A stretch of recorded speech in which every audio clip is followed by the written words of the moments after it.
Hello, and welcome back to the Book Marketing Tips and Author Success Podcast. I'm weirdly excited about this particular show. As Amy knows, I had this whole moment last week where I was deep diving into AI. For those of you who aren't familiar with AI, it's actually short for artificial intelligence, which I know sounds very like space age, which of course I love. But so part of the reason why we wanted to do this show this week is because AI is here. So ChatGPT launched, I want to say late October, November of 2022. And it has become the point of, like, there's a lot of blog posts on it. If you look at people like Neil Patel, who write about all things, search engine optimization, et cetera, he's talked about it. He's actually launching an AI himself. And essentially, just to sort of break this down, what AI does is it is a content creator. So you can hop on to, and we're going to break this down a little bit in this podcast, but you can hop on to ChatGPT, and I'm going to talk about a couple of other ones that I've tried out as well. But you can hop on to ChatGPT and have it write a press release, for example, or have it write a story, or have it, write a white paper. Although I think ChatGPT right now has some limitations. I mean, Amy, I actually was so excited about this last week that I sent her a text. I'm like, you have to hop on Zoom. We have to do a screen share. I have to show you what this thing can do. And we popped on the screen, and Amy, as usual, she's a much more discerning client than I am. I'm just like, look, it can do all the things. But it can't really do all the things, at least not yet, but I think it's poised to get there.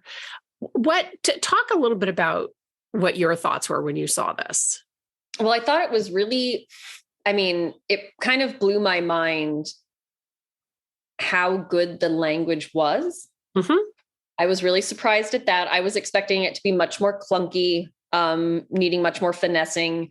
I think it's already there in terms of being able to write a really solid outline of a concept or a topic or anything like that. I will say the purist in me, reading it, depending on what it's for, I think for really technical black and white topics, things that have very clear, parameters, it's mind-blowing. I think when it comes to more creative things, for fiction, stuff like that, like just reading through some of it, I was like, oh, but this word would have been so much cooler to use than that. You know what I mean? So yeah, there's that kind of human element but again, depending on the kind of content, that human element either helps it or actually hinders it. In a lot of technical writing, that human element really shouldn't be there. It actually hinders people's ability to process information. So it was pretty amazing at what it came up with and the kind of outlines it could do and things like that. Yeah, it's amazing. I mean, one of the pieces that this article that I sent you touched on was that, is this the next generation of writing a book? So can you put an idea into an AI system and have it write a book for you? From what I have seen, the short answer is no. The longer answer is it's probably going to get there. But as you pointed out, it still needs the human touch. So I experimented. So ChatGPT, I mentioned, I experimented with pseudo-write, which is actually, I found much more interface-wise, is much more user-friendly than ChatGPT. ChatGPT it's overloaded because everybody's talking about it. So you do have to wait kind of in line to get a free account. They are going to roll out paid accounts. I don't know how much it's going to be. They're updating the system. And the other thing to know about ChatGPT, and then I'll get back to pseudo-write in just a second, is ChatGPT. So I know I'm a little bit all over the place just because this is a new topic. I mean, it's sort of new, but there's also a lot to cover. So any artificial intelligence site like ChatGPT or pseudo-write has to comb the internet right? An AI is only as good as the information that you put into it. And so ChatGPT, for example, has not, had a thorough internet update since 2021, which means that if you ask it about, for example, what's going on in the political climate right now, tell us about, whatever happened to the Chinese spy balloon or whatever is going on in the world, it's not going to be able to tell you because it's like, I don't know what that is about because my last update was 2021. So the AI is only as good as the information that you put into it. But AI's, a good AI has combed the internet, does so, I guess, probably not hourly, but maybe every second, right? Because as much as the internet is vast and gets updated all the time and things change quickly, so that the information that you get that it spits out is actually updated. So I could not go onto ChatGPT right now and ask it to write a press release about something that happened in 2022 because it would not have that information. Where it kind of falls off, in my opinion. So I went into Pseudo-Write and I asked it to write a blog post, and I asked it also to write. So I input some information for a fiction book, and asked it to finish writing this fiction, or finish the chapter, or finish the section. And the nonfiction piece was much better, right? It was clear. I had to do a little bit of tweaking. I mean, I sent Amy a blog post for our site, and I think it took 5 minutes for Pseudo-Write to spit out 3 blog posts, which sounds amazing. It took me another maybe 15 minutes just to kind of update it. And the information was really solid, and it didn't sound like a robot.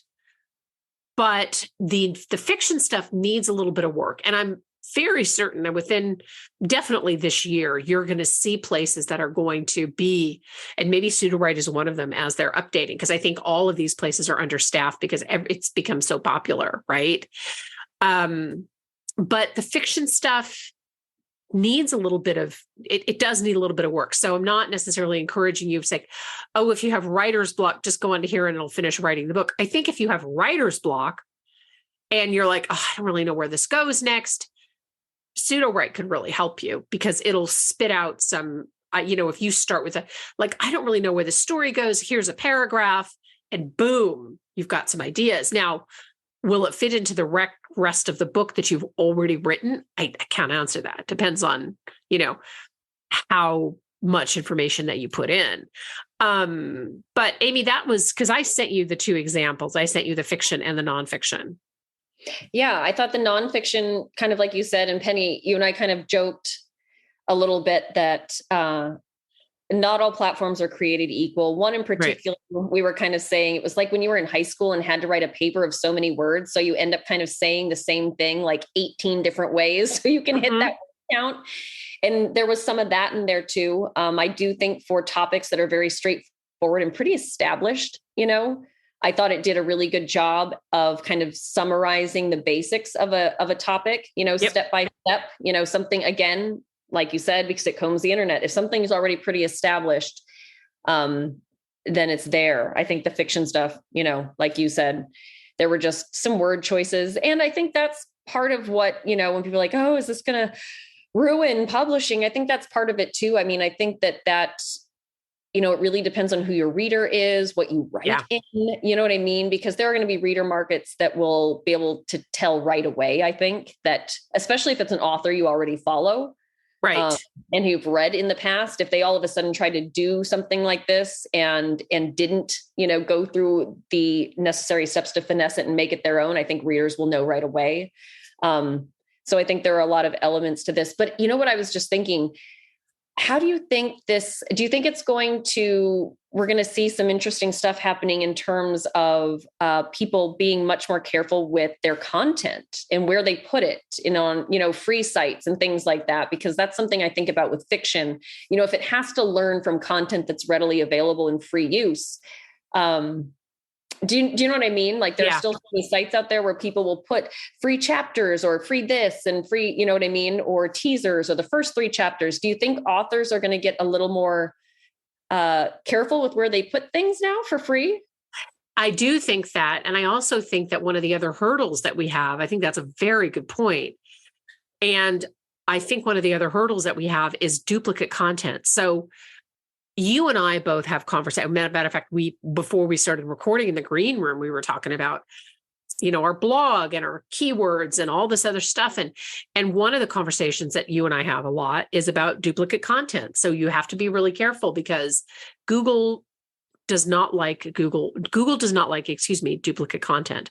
Mm-hmm. I think that the other piece of it, I don't want to get too far down the rabbit hole with this, but there is, I had somebody, I was telling another friend of mine that I said, this AI thing. And she said, well, how does it prevent, like if 3 people pop into Pseudo-Write or ChatGPT and say, give it the same prompt, write an article on TikTok or Book Talk or Instagram or whatever, how is it not going to spit out the same thing? Right. Mm-hmm.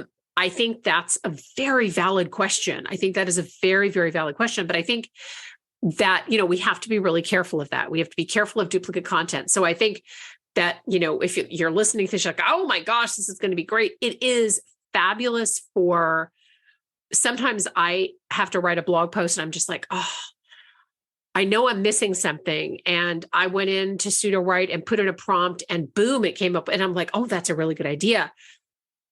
I think as a starting point for something that I'm going to publish on our blog, it's great. But to your point, Amy, we still have to have the human element, because here's what an AI cannot do, in my opinion. And look, I could be wrong, right? I was wrong about, somebody told me once, you have to buy Intel. I'm like, I don't even know what Intel is. That sounds weird.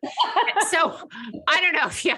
So cautionary tale to those of you listening to this, like, I don't know if I'm actually right about this either, but if I write, so I went in, so I'm in the middle of updating my Amazon truckload book. How to Sell Books by the Truckload on Amazon is actually the title. I went into Pseudo-Write and I wanted to see if it could finish out a chapter, right? And I put some prompts in there, and maybe my prompts weren't the best. So there's also grade that on a curve a little bit. But what happened, what Pseudo-Write popped out was not very good, right? So the other piece of it too is that we influence our books by our own experiences. So my guidance or our guidance on Amazon is based on our collective experience. And that's not something that an AI can mirror, if that makes sense. Mm-hmm. The other thing though, too, Amy, and when you and I were exploring ChatGPT on the screen share, is that you only get out what you put in. Your content, your output is only as good as your input. So for ChatGPT, one of the ways that you use it is you have to create. So create a blog post on, create a press release on, etc. So create is the prompt. You have to be really specific about what you want it to create, or it's just going to throw a bunch of stuff out there and you're like, well, this doesn't make any sense. Well, of course not, because your input was not that great. So that's the other piece of it too, is that you have to have, you have to, at least at this juncture, as we're recording this, like in 6 months, maybe you will be having a different experience, but you have to input, you have to really be careful about what you input, because that's what you're going to get out. And it's fun to experiment. So I would encourage you, see if you can get an account on ChatGPT. Definitely try out Pseudo-Write. I love them. As a matter of fact, we're probably going to get an account. I may start using them it's great for brainstorming. I'm excited about it. I love it. But again, cautionary tale, duplicate content, be careful how you use it. Right. But I do think, to your point, Penny, this is a really great, so for anybody listening also that's thinking like, I'm not interested in learning one more thing. Right. But I think, to what you're saying, we talk to a lot of authors that know they need to put more content out there. Yeah. They know that they could benefit from doing a blog, especially, I will say, our nonfiction authors that are trying to be thought leaders. You got to put out content.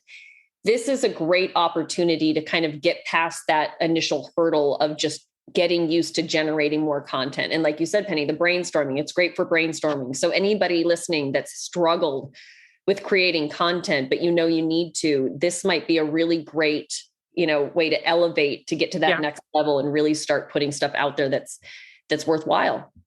Yeah, exactly. So I'm not looking at this to necessarily crank out a bunch of white papers or throwing a bunch of content out there. I'm really looking at AI as a way to help elevate what we're already producing. And I think, to your point, Amy, it's a great tool for that purpose.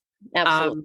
It really is a great tool. So we still have a ways to go on AI. I mean, I know that there's a lot of, AI with audiobooks is, in terms of narration of audiobooks is also a thing. I don't know if that, I can tell when an audiobook has an AI narration, and I don't prefer it personally. Yeah. Right.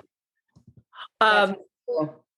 Yeah, it sounds very it just sounds a little weird, but I think it's definitely here to stay. So keep an eye on it, just something to keep an eye on, play around with these tools. There's a really minimal learning curve on them, by the way. So if you're listening to this, you're like, oh, as Amy said, I have to learn one more thing.